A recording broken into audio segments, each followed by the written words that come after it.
Everyone, welcome back to my channel. আশা করছি তোমরা অনেক ভালো আছো, সুস্থ আছো। আমার মেয়ে দেখতে পাচ্ছ সকাল সকাল কি করছে। চলো এখন ঝটপট করে কাজগুলো সেরে নিই। বন্ধুরা, এখন ঝটপট করে দেখতে পাচ্ছ মাঠের দিকে চলে যাচ্ছি, কিন্তু কারণ মাঠে একটা যাওয়ার অবশ্যই কারণ রয়েছে। আর আজকের ওয়েদারটা এতটাই বাজে, পুরো যেন মেঘলা, এক্ষুনি যেন একটা বৃষ্টি আসবে এরকম একটা ভাব লাগছে। আর ওয়েদার খারাপ হলে যেন আমার মনটাই বেশি খারাপ হয়ে যায়, কেন জানি না এরকমটা হয় আমার সাথে। তো যাই হোক, চলো এখন পুকুরের এপাশটাতে যাই। আর পুকুরটা কিন্তু কিছুদিন আগে পরিষ্কার করা হয়েছে, এই জন্য পুকুরটা একদম পরিষ্কার। মাঠ দেখতেই পাচ্ছ, বাড়ির পাশের মাঠ জমিটাও কিন্তু শেষ হয়ে যাচ্ছে, মানে ধান রোয়া হবে আর কি। আর এটা হচ্ছে গ্রীষ্মের ধান রোয়া। আর এখানে তাও কত রিলস বানাতে চলে এসেছিলাম, তারপর কুয়াশা মাখা সকালের ভিডিওটাও বানাতে চলে এসেছিলাম, কিন্তু এখন আর হবে না, কারণ চারিদিকেই জল। আর এবছর প্রায় বেশিরভাগ জমি আমাদের বাড়ির পাশাপাশি সব গরমের ধান চাষ করা হয়েছে। আমি যখন ভিডিওটা এডিট করি না, আমার সামনে কিন্তু একটা ঘুঘু পাখির ডাক ছিল খুব জোরে, তো তোমরা হয়তো সাউন্ডটা পাচ্ছই। এতটা পরিমাণে মেঘলা, পুরো যেন আকাশটা স্তব্ধ। তার জন্য আজকে ঠান্ডার কোনো একটা ভাব নেই, যে ঠান্ডায় মানে বেশি থাকলে যেমন আকাশটাও মেঘলা থাকে না বা ঝড় হয়, এরকম একটা ব্যাপার হয়, মানে হালকা হাওয়া থাকে। কিন্তু আজকের একদম ওয়েদার পুরো থমথমে। আর দেখতে পাচ্ছ সূর্য মামা উঁকি দিয়ে রয়েছে চারিদিক ওদিকটাতে। তো চলো এখন তোমরা দেখতে থাকো, আর আমি এখন বাড়ির দিকে যাই। তো মা এখন একটা জাপানি পুঁটি মাছ ধরেছে পুকুর থেকে জাল ফেলে। আর শীতের সময় না মাছ এমনিতেই পড়তে চায় না, আর আমাদের পুকুরে তো বলোই না, মানে 10 বার 20 বার জাল ফেললেও যেন মাছটা যেন কোথায় কাঠের তলায় লুকিয়ে থাকে। আর আমি আর মা যখন গরমের সময় একটু জাল নিয়ে টানা দিই জলে নেমে, তখনও একটু মাছটা ভালো পড়ে। কিন্তু এই শীতের সময় খাওয়া দাওয়া প্রচুর রিস্ক হয়ে যায়। তো আমার মতো কে কে সমস্যায় পড়ে জানাও তো। অনেকেই আমার বাড়ির কাছাকাছি অনেকেই বলে শীতের সময় কিন্তু মাছ পড়তেই চায় না, কি ঠান্ডা, মাছটাও মানে জলের মধ্যে ঘুমোয়।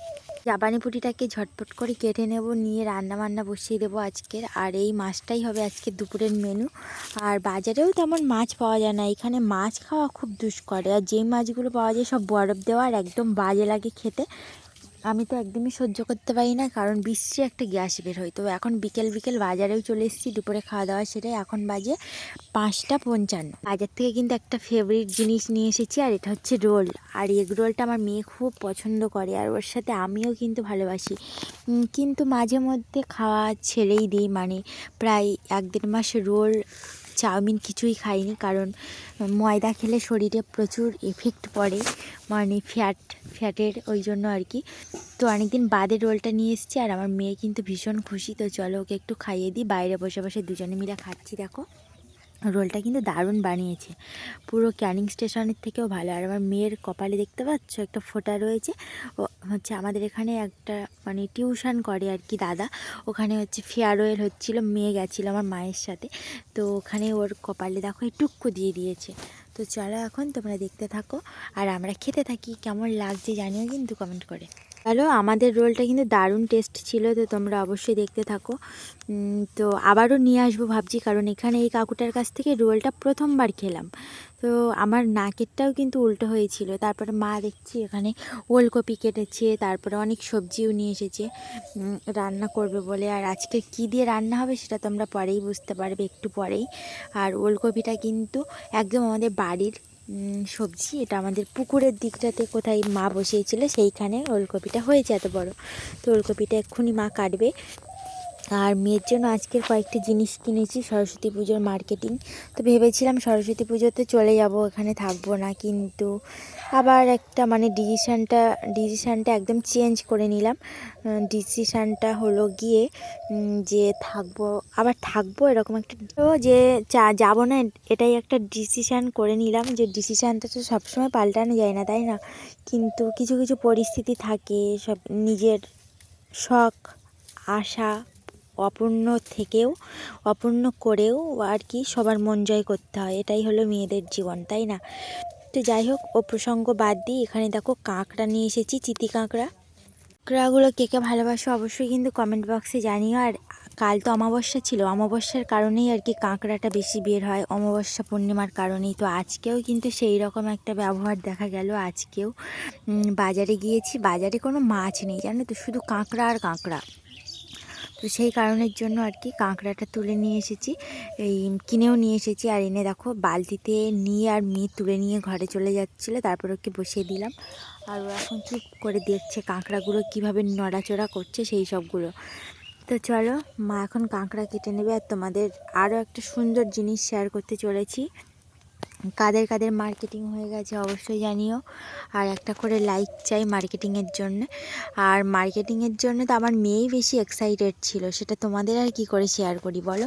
কিন্তু মার্কেটিং না করলেও তো সব দিকেই সমস্যা। আর এই বছরে তো ভেবে নিয়েছি মেয়ের হাতে খড়ি দেওয়া হবে, সেই কারণের জন্য আর কি মেয়েকে আমি অনেক রকম ড্রেসপত্র কিনেছি, সেটা তোমাদের একটু পরেই শেয়ার করছি।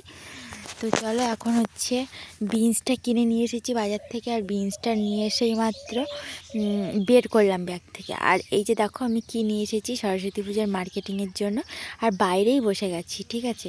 তো চলো এখন সরস্বতী পুজো মার্কেটিংয়ের শাড়িটা তোমাদের সাথে শেয়ার করি। আর এটা কিন্তু ও ভীষণ পরিমাণে এক্সাইটেড রয়েছে। শাড়িটা কিন্তু খুব ছোট্ট, আর এইখানে একটু দামটা বেশিই নিল, আমাদের পিয়ালিতে কিন্তু এতটা দাম নেই। আর শাড়িটা দেখতে পাচ্ছ কত সুন্দর, ছোট্ট একদম। তবে ঠিকঠাক মনের মতো পছন্দ করতে পারিনি, বাট এখানে অনেক রকম ডিজাইন আমি পাইনি। বেশ লম্বা রয়েছে শাড়িটা। আর আমার মেয়েকে ভিডিও করতে বলছিলাম, কিন্তু ও আমার ভিডিওটা শুধু উল্টোপাল্টাই করে দিচ্ছিল। যাই হোক, তোমাদের কেমন লেগেছে আমার এই ছোট্ট ভিডিওটা জানিও। এই দেখো পুরো আমার মনে হচ্ছে আমি যেন শাড়ি পরেছি, শাড়িটা আমার পুরো পারফেক্ট হয়ে যাচ্ছে আর একটুখানি হলে। কিন্তু ওর অনেকটাই বড় হবে, জানি না কতটা কী হবে। তবে যখন পরাবো আমি ব্লাউজ সব মাপ করে কাটিং করে নিতে হবে তারপরে।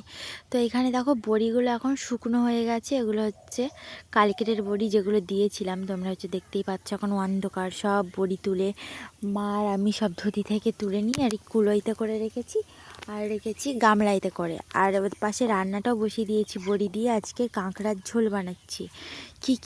কী কী রান্না করছি সেটা হয়তো তোমরা দেখতে পাবে এক্ষুনি। তো চলো রান্নাঘরের দিকে চলে যাই।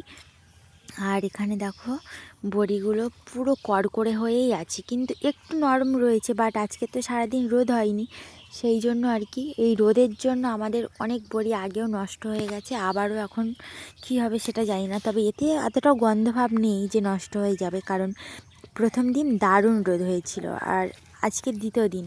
তো আজকে রান্নাবান্নাটা এই যে এই পর্যন্তই হচ্ছে। চলো এখন ঝটপট রান্নাটা শেয়ার করি, কেমন লাগলো জানিও আজকের ছোট্ট ভিডিওটা। একটা করে লাইক চাই, চ্যানেলটিকে সাবস্ক্রাইব চাই। বড়ি দিয়ে কাঁকড়া দিয়ে একসাথে একটা মাখো তরকারি বানিয়ে নিচ্ছি। কী কী সবজি রয়েছে দেখো, বেগুন রয়েছে, টমেটো, আলু, ওলকপি, বিনস, কাঁকড়া, বড়ি আর